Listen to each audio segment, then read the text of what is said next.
Welcome to Trinity Kids Online. I'm Jared. And I'm Brady. Today we are talking about courage and how you can be courageous in the face of situations that seem impossible. So let's get it.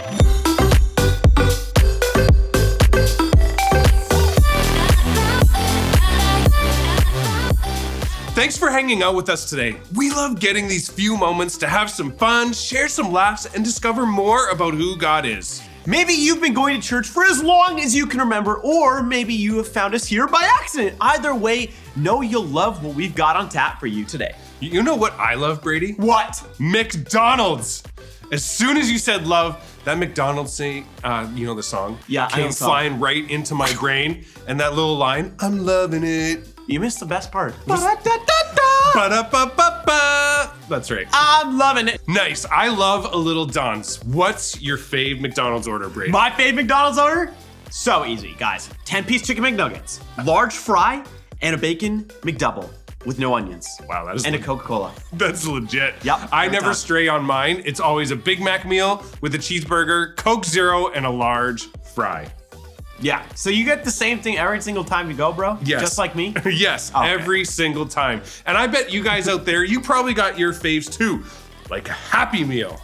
I love Happy Meals. The fun little box with the mini things. So much fun! And that is why for challenge time today, we are playing the happiest meal. I mean, who doesn't love a meal under those golden arches? Now you get to test your knowledge of the happiest meals of all. Welcome to challenge time where we are playing the happiest meal. Guys, I'm a Happy Meal! Well, guys, I'm eating a Happy Meal, so just saying. Let's see what we got in here. What is this? It's a Velociraptor, but I have to build it. So I'll build that later. So what else we got in here? Oh! Nuggets, the best. Oh, a yogurt tube. Healthy. And, oh, guys, like, come on. The best. I don't even know what to say. The best. Okay. And we got a Choco Milk, guys. No, just gotta take a,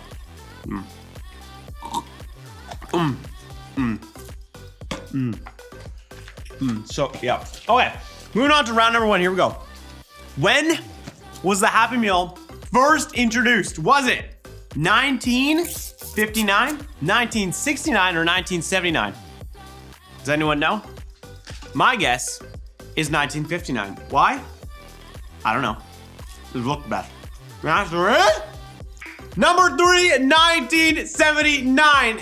Who would have thought, guys? Crazy. Did you get it? Way to go. Way to go. You know, just gotta. So good. Round 2. What theme/toy was in the first Happy Meal ever? The options are the circus, back to school, or sports. So what do we think, guys? If we think back all the way, you know, to 1979, what do we think would be like the GOAT of toys? Because it's like the best. It's first, you know, first the best, second the worst. So it's always first the best. So, sports, you know, I gotta go with sports. Why wouldn't they pick sports? All right, let's see what the answer is. The answer is the circus. Man, what about the circus? Man, maybe I'm just too old. Maybe I just don't understand what those kids back then would have, you know, enjoyed about the circus. Because to me, sports way cooler. But that's okay. Maybe if you got it right, congratulations. Way to go, guess the circus. Here we go, moving on to round number 3. How many Happy Meals are sold every single day worldwide? Is it 1.7 million, 3.2 million, or 5.6 million? Well, if we calculate that there are like 8 billion, almost, I don't know, it's almost like 10 billion people now, that, you know, at least 1 million people for sure, 1.7, 3.2 million? That's a lot of Happy Meals, but I could see it. There's a lot of kids that want Happy Meals. I want a Happy Meal.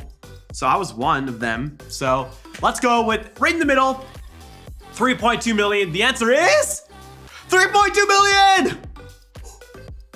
Guys, look what going to school gets you. Quick math. That's true. All right, guys, moving on to round number 4.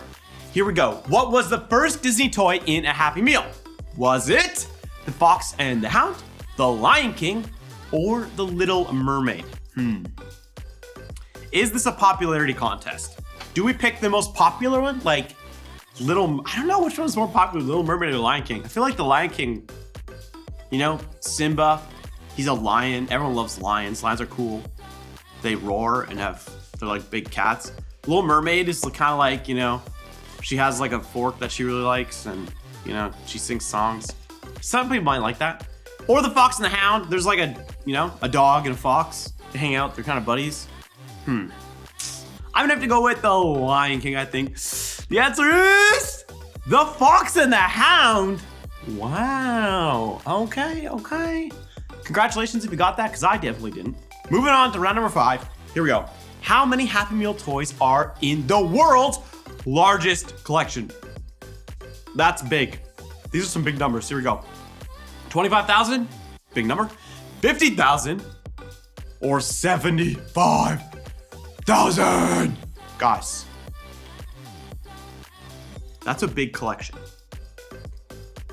What are we thinking? 25,000? We could go for the middle again with the 50, possible. 75,000 that's a lot of anything. I'm gonna have to go with the small. I don't think it's very big. 25,000 is still massive. So I'm gonna go with 25,000. Let's see what the answer is. The answer is 75,000. 75,000. Whoa, that is a big collection. I don't even, guys, I'm sitting over here with the Velociraptor. I can't even imagine 75,000 Velociraptors. That's crazy. That's a lot of Velociraptors. All right, guys, moving on to the last round of the Make Happy Meal. Make yourself smile, because here we go. The best question we got on the menu today is, what toy has been in a Happy Meal every year since 1983? Is it Mario Brothers, Barbie, or Hot Wheels? Guys, I'm gonna be really biased here and go with the one that speaks to my heart, Mario Brothers. Okay, going with Mario Brothers.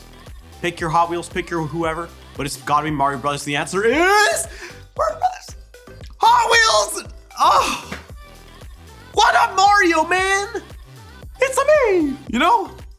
You can't it's a me with the Hot Wheels. Guys, they're, what are you, vroom vroom in the car? Like, come on, like, Mario Bros is way cooler, just saying, but that's okay. If you like Hot Wheels, that's cool. Mario Brothers can be a cool second. I'm okay with it being second, you know? Barbie's great too, love Barbie. To all my sisters out there, Barbie, let's go, you know? So, thanks so much for playing. Hopefully you had a great time Make Happy Mealing with me. That was a great game. We'll see you guys later. Wow, those were some Happy Meal truth bombs right there, but I'm not exactly sure if I should be impressed or grossed out. It's tough. It smells like McDonald's in here right now, and it's just too good. Oh, okay, man. Like those French fries and those chicken nuggets, man, they were just so good. That's right. All the deep fried, golden brown, salty fries. Just because they look good, Brady, doesn't mean they're good for you. You know what I mean? I mean, totally, but that's partly what happens in our story today. See, there's a story in the Bible that's pretty well known, and it's about this guy named David. David was chosen by God to be the next king of Israel, even though he didn't look like a king. God chose him because of his heart, what was on the inside, not what he looked like on the outside. See what I did there? I see what you did there. And in this story, David faces an impossible situation and goes on to defeat a giant named Goliath, even though it seemed like the odds were stacked against him. What about you at home? Have you ever faced a situation that felt impossible like David did? That the odds seem like they're not in your favor? Well, that's what our story is about today. We'll check in with Skylar and Sebastian in the Story Lab, where you might learn some pretty cool things about slingshots. And then we'll see what David did in the face of his impossible situation that could help you do what you should, even when you're afraid for your impossible situation. So, let's go. Welcome to Story Lab. This week, we're talking about courage, while we take a look at the story of a kid who landed a giant job. Oh, and we're also gonna be doing this.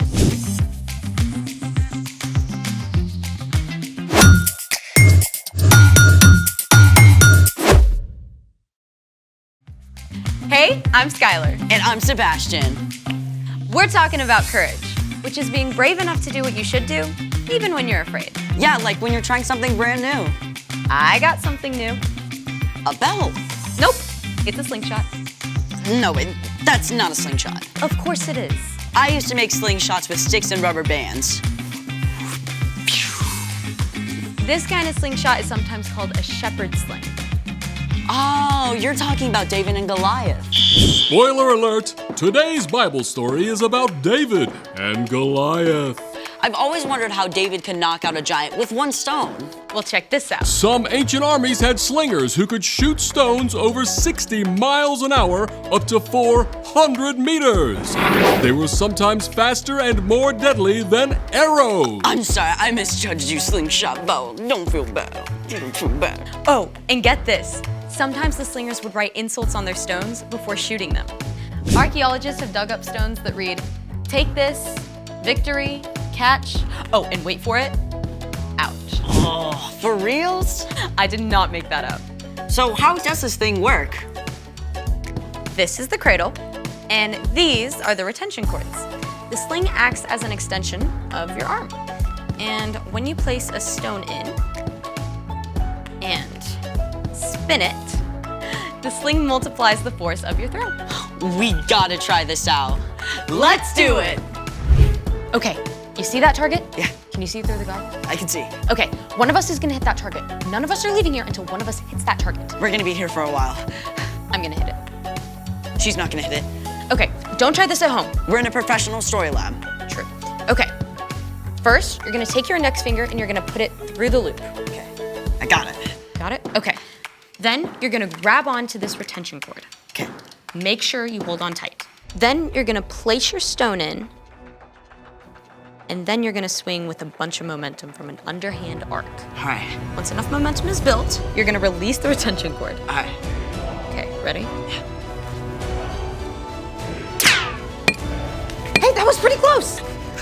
Hey, let me go. Let me go. You let me go go. first. Let me go Okay, first. okay. I'm gonna try the figure eight. Or not.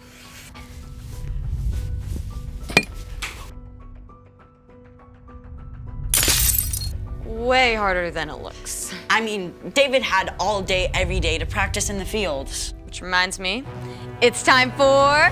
The story before the story. Today, we're in the 9th book of the Old Testament, 1 Samuel. God promised to bless the whole world through Abraham's family, the Israelites. God delivered them from slavery and led them through the desert to freedom in the land of Canaan. But the Israelites were like a yo-yo. They'd run to God and turn away from God. Run to God, turn away from God. Instead of trusting God to lead them, they begged for a king like the nations around them. And God gave them a king, Saul. But Saul turned his back on what God wanted too. Which is where our story starts. Take it away! Hey, Erica. Hey everyone! At this time, one of the ways God spoke to the people was through a priest. The high priest Samuel had loved and listened to God since he was a young boy, and he was deeply saddened when he saw that King Saul was ignoring God. But God spoke to Samuel. I am sending you to Jesse in Bethlehem. I have chosen one of his sons to be king. So Samuel was in a tricky position. Saul could have Samuel killed for anointing a new king, but Samuel chose to be brave and do exactly as God had told him. Samuel traveled to Bethlehem, where Jesse lived with his sons. The first son, Eliab, was tall and handsome and definitely looked like king material. And Samuel thought to himself, "Oh, this has to be the one the Lord wants me to anoint for him." but God had something super important to say to Samuel. Do not consider how handsome or tall he is. I have not chosen him. People look at the outside of a person, but the Lord looks at what's in his heart. Jesse had 6 other sons stand right in front of Samuel, but even though they looked pretty kingly, God made it clear to Samuel. Well, God hasn't chosen them either. Are these the only sons you have? Well, my youngest son is taking care of the sheep. Well, okay, I'll send for him. So of course, Jesse sent for his youngest son, David. And when David showed up, well, he looked and smelled like he'd been hanging out with, well, a bunch of sheep. But God was looking at David's heart instead of his haircut. He told Samuel, Get up and anoint him. This is the one. So Samuel poured oil on David's head, a special sign that God had chosen him to be the next king of Israel. Okay, now, just to be clear, David was not king yet. In fact, Saul didn't even know there was a new king waiting in the wings. He was busy leading the nation, and later trying to fight off a Philistine invasion. And the Philistines had a secret weapon, a warrior more than 9 feet tall, named Goliath. Choose one of your men. Have him come face me to decide this war. I dare you. Obviously, the Israelites were terrified! For 40 days in a row, they cowered behind the battle line as Goliath repeated his dare. Now, David's brothers were part of Saul's army.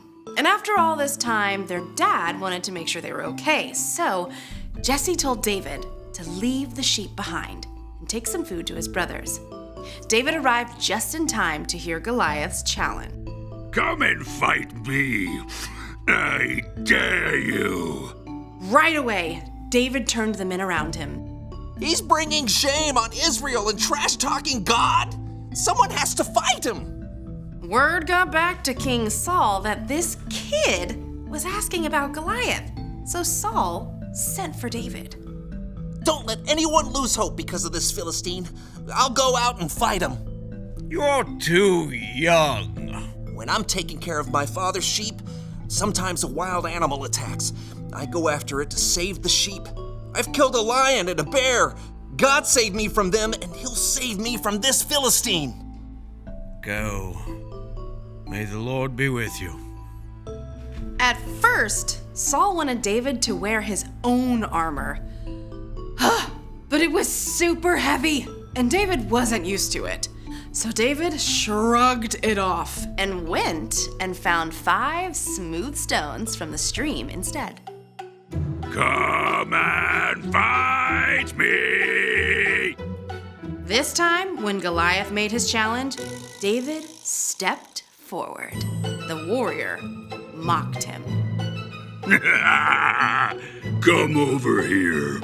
I'll feed you to the wild animals. You come against me with a sword, but I come against you in the name of the Lord. He'll give me victory over you. As Goliath moved to attack, David raced forward. He took one of those stones, fit it in his sling, and spun it with all his might. The stone sliced through the air and hit Goliath squarely on the head. Ow. The giant swayed and fell to the ground, dead. When the Philistines saw their hero was dead, they panicked and ran. The Israelites chased them until their whole army scattered. And Saul was so impressed with David, he invited him to come and live at the palace. The end. That story gives me the chills, no matter how many times I hear it. I mean, how did David have the guts to do that?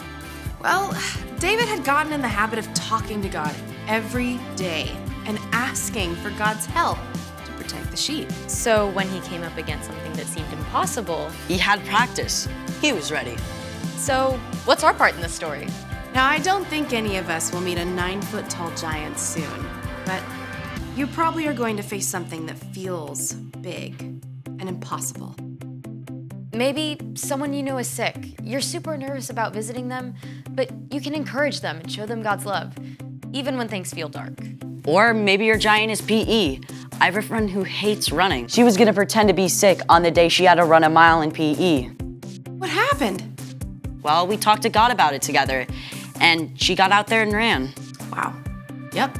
You don't have to do the impossible alone. Jesus went up against the biggest, scariest thing of all, death, and he defeated it. God raised Jesus from the dead, and when we believe in Jesus, we get to face our fears with the very same power that raised Jesus back to life. All right, you guys, I'll see you next time. Bye, Erica. So here's the thing. You can do what you should, even when things seem impossible. Like actually trying to hit the target with this thing. We looked a little weird. Yes, we did. Want to try again? Absolutely. Thanks for joining us in the Story Lab. See you next time.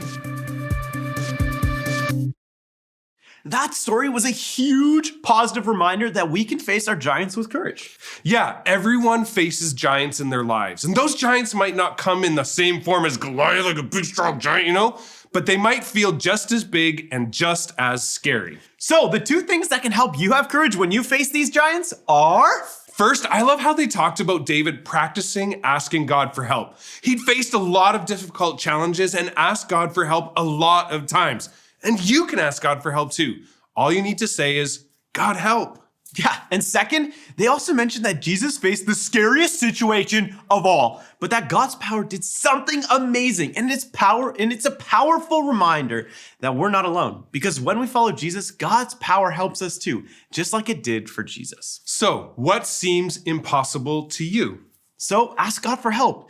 And when you ask for help, God gives you his power to have courage and face your impossible situation. And that stuff is not easy. So way to go for standing up to the giants in your life. If you want to read all about today's story at home, you can check it out in the Jesus Storybook Bible in page 122. That's right, or in a Bible just like this one. 1 Samuel is the 9th book of the Old Testament. You look up the chapter 16, the big number, and then the little number 1, and read on through to chapter 17. Before you go today, we've been using a prayer this month during our in-person services that we'd love to close with today for you.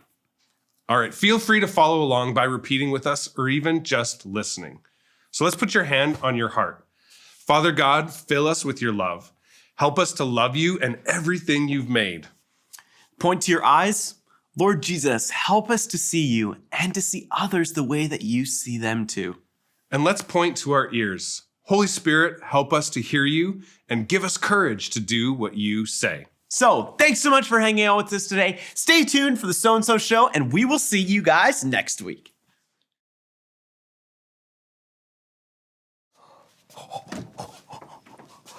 Oh, hey! Brandon, you will not believe what I just found. What? The multiverse! The multiverse? What is the multiverse? Oh, come on, you know, like in the movies. Oh, you mean that place that has like an infinite amount of universes with infinite versions of ourselves? There's no way that place is real. That looks like a Christmas ornament. Yeah, in this universe. Let me see that. What? No. Oh! Brandon, what did you do? You just broke the multiverse. John, for the last time, there's no such thing as the multiverse.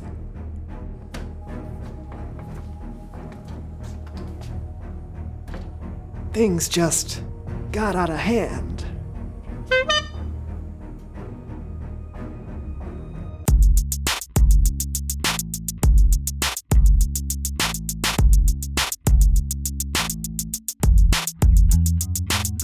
Welcome to the So-and-So Show. I'm Brandon, that's John, and we are excited about today's show. Yes, we are, because we're talking about courage. That's right, and today we have a very special guest that I have to say, I am extremely excited about this. I'm a big fan. I even brought us along, I brought the, oh man, I forgot something that I want him to sign. I'll be right back. Cover okay, for me. okay. I'll be right back. I guess I'll just, Was that a knock at the door? Brandon, I think he's here.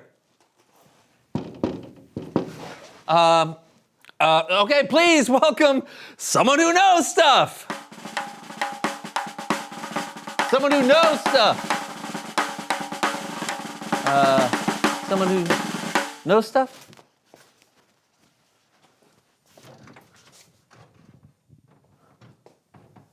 Hello? Hello. Hi. Would you like to come in Oh, indubitably. and have a seat? Oh, yes, that would be most appreciated. Now? Oh, ha, yeah, yes, of course. Thank you, whoever you are. Yeah. Let's see, where do I begin? So many choices. What if I mess up? I don't. Whoa. Most appreciated. Thank you. I'm sorry, but what did you say your name was? It's John. Ah, thank you, Super John. Or do you prefer John Man? Just John is fine. Very good. Just John, thank you for the hospitality. Actually, do you know why I've been summoned? I'm not going to have to do anything serious or alarming, am I? Oh, no, I don't think so. My friend Brandon, he's a huge fan of yours, and he just thought we'd, have you on the show to talk about courage and being a superhero. I see. Why don't we start with TR and what you know? That would be splendid. Yes. I am Captain Anxiety, and I know many, many very heroic things. Great. Tell us why it's important to have courage when you're a superhero. Absolutely. Courage. That's not really my strong suit. It's not my speciality, if you will. I'm more of a person who likes to run, hide, and scream like a fainting goat. Like That's really my modus operandi, if you will. There's lots of ways to stand up for what's right. You are correct, Just John. For instance, I like to make sure no one does any over-squeezing of the avocados in the grocery store. You can make sure they're ripe, but any more than that and you've crossed the line. Sure. Looking out for those that don't have a voice in our society is an incredible way to stand up for others and show courage. So what do you usually tell the over-squeezers? Yeah. I don't usually say anything. I don't want to step on anyone's toes. So what I do is usually stare at them with my ubiquitous eyes of judgment. That usually elicits the desired response. Oh, yeah, I bet. Don't take this the wrong way. You just seem to be a little, scared to be a superhero. Not a truer word was spoken, Just John. But fear should not deter one from being heroic. A hero should endeavor to do what's right despite his or her fear. At least, that's what I read whilst perusing the Hero's Handbook. Oh. You can have that. I have many. Oh. I even signed it. Oh, wow. Oh, okay, thank you. Yes. Brandon's gonna be so sorry he missed you, but thank you so much for coming on the show today. You were very, very enlightening. Oh. Yes. Anytime, Just John. Tell your friend, hello from me, All right. Captain Anxiety. I depart. It opens inward. You pull it. This barrier has been placed here by my arch nemesis. Yes. Here, hold on a second. Nope. There you go. Much appreciated, Just John. Sure. Doors are my kryptonite. Also, pickle jars are my kryptonite. And I'm not so fond of, kryptonite. But no matter, I depart.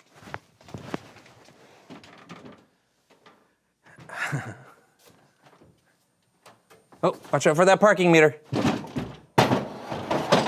Okay. Is he here? Oh, you just missed him. What? Oh, man. I knew I was taking too long. What did he say? He talked about, when he first came in, he was really nervous. Oh, yeah. And scared. But he had some amazing things to say about not letting his fears keep him from being a hero. Well, he is Captain Anxiety after all. I knew he'd be a great guest. Oh, he also told me to tell you hello. Yeah? And he gave me this to give to you. The Hero's Handbook. Oh, and he signed it. apprehensively yours, Captain Anxiety. This is the greatest day of my life. Oh. It's Bible story time with Kellen.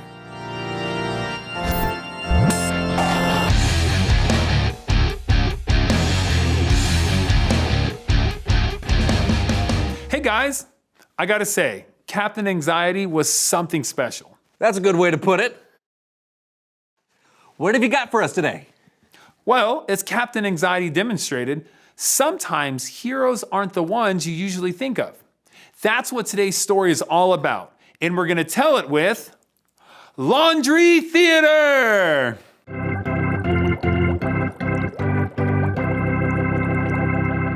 Today's story comes from the book of 1 Samuel in the Old Testament. The Israelites had a king named King Saul, but instead of doing what God wanted him to do, Saul did what Saul wanted to do. So God decided there should be a new king and told one of his prophets, a priest named Samuel, to go and find one. So Samuel traveled to Bethlehem to meet with a man named Jesse. He informed him that one of his sons would be the new king of Israel. Now the first son, Eliab, definitely looked like a king. And Samuel thought this had to be the one. But God spoke to Samuel and said, "Do not consider how handsome or tall he is. People look at the outside of a person, but the Lord looks at what is in the heart. He will not be the new king." Jesse had 6 other sons stand in front of Samuel, but God told Samuel that none of these would be king either. Samuel asked Jesse if he had any other sons, and Jesse sent for his youngest, David, who was out tending the sheep. Now, David was extremely young and smelled of animals. He was far from looking like a king. But once again, God looked in David's heart instead of his appearance and knew that this would be the next king. Now, David was not king yet. He was still tending his father's sheep. And King Saul, well, he had no clue that a new king had even been lined up. You see, Saul was busy trying to stop an invasion from the Israelite enemies, the Philistines, and Saul had run into a problem. A 9-foot tall problem named Goliath. Goliath was a soldier for the Philistines, and every day Goliath would walk down into an open field and offer a challenge of single combat to any Israelite. If anyone could defeat Goliath, the Israelites would win the war. Unfortunately, the Israelites were terrified, and no one was brave enough to face Goliath. This went on for 40 days in a row. Finally, David was sent to the front lines of the battle to bring his brothers some food. When David arrived, he heard Goliath's challenge, and he was angry that no one had offered to fight him. When King Saul heard that David was volunteering, he sent for him, but quickly told David that he was way too young. But David insisted. He told Saul that he had fought lions and bears to protect his father's sheep, and that he would fight this giant to protect Israel. God had saved him from wild beasts, and God would save him from Goliath. So Saul agreed and let him face the giant, and he gave David his own armor to wear. But it didn't fit.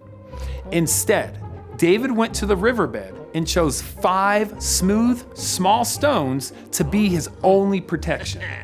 The next time Goliath made his challenge, David stepped right in front of him and faced the giant. Goliath made fun of David, but David stood his ground, and he said, "You come against me with a sword, but I come against you in the name of the Lord, and he will give me victory over you." As Goliath charged, David took a stone from his pocket, and he flung it with everything he had and hit the giant. The stone hit its mark, and Goliath and the Philistines were defeated.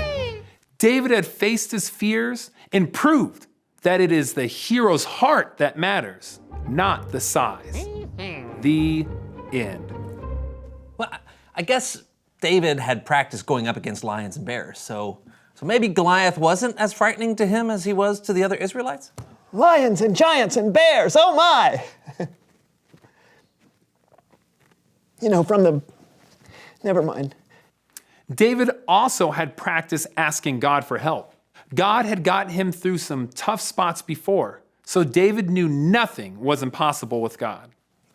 David and Captain Anxiety have something in common. They both might not look like superheroes, but it's what you do and what's in your heart that's the test of a true hero. Yeah. Hey, thanks, Kellen. Awesome story.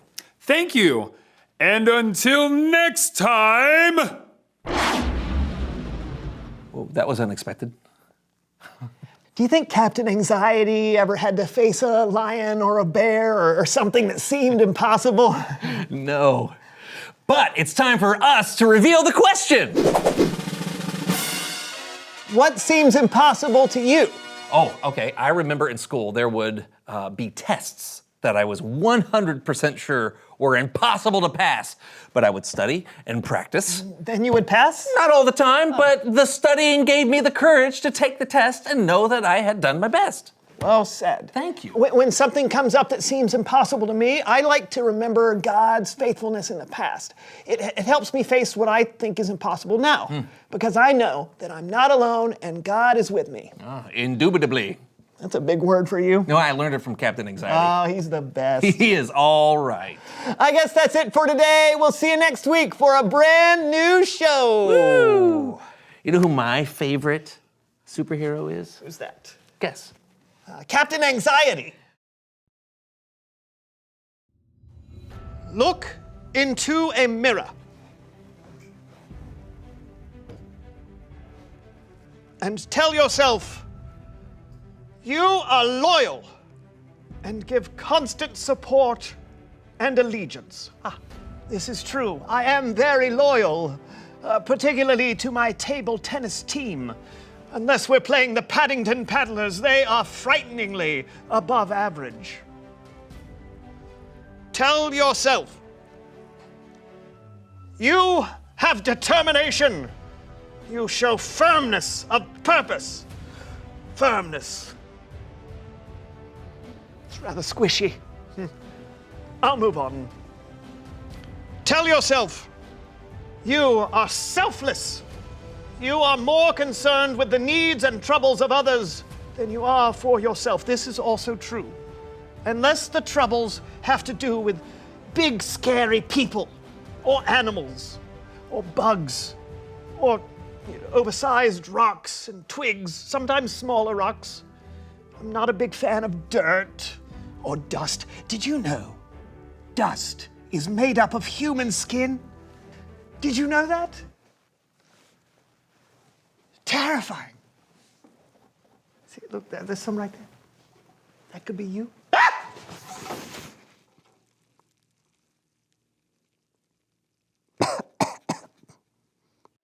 This is where dust is born.